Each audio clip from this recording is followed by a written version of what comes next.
ब्रेकनंतर आपलं परत स्वागत। बातमी मराठा मूक मोर्चाविषयी आक्षेपार्ह कार्टून छापल्याप्रकरणी अंमळनेरमधील संभाजी ब्रिगेड रस्त्यावर उतरली।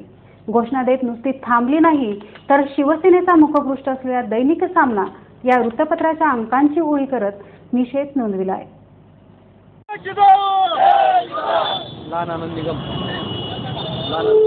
अंमळनेर शहरातील जिजाऊ चौकात दैनिक सामन्याच्या अंकांची होळी करण्यात आली।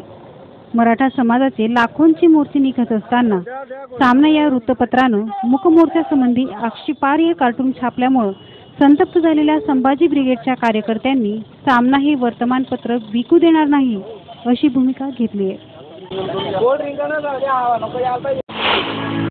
दैनिक सामना वृत्तपत्राने कालच्या त्यांच्या पुरवणीच्या पानावरती मराठा क्रांती मोर्चाच्या बाबतीत जे काही व्यंगचित्र छापून आणलेलं होतं, त्या व्यंगचित्रात मराठा आया बहिणींना लज्जा वाटेल किंवा लज्जा उत्पीडित होईल अशा प्रकारचं व्यंगचित्र त्यांनी छापलं होतं। आणि मराठा क्रांती मोर्चा तर मोर्चा आम्हाला माहिती आहे, शिवसेनेला मराठ्यांचं चांगल्या प्रकारे वैर आहे शिवसेनेचं आणि मराठ्यांचं, परंतु उरी येथील दहशतवादी हल्ल्यात शहीद झालेल्या जवानांच्या बाबतीत सुद्धा त्यांनी ती विटंबना करण्याचा प्रयत्न केलेला आहे। उरी येथील जे सैनिक शहीद झालेले आहेत त्यांना आम्ही संभाजी ब्रिगेडच्या वतीने श्रद्धांजली अर्पित करतो व आजपासून संभाजी ब्रिगेड जळगाव जिल्ह्यात सामना वृत्तपत्राचा एकही अंक खपू देणार नाही अशा प्रकारची आम्ही सामना वृत्तपत्राची वाट लावणार आहोत।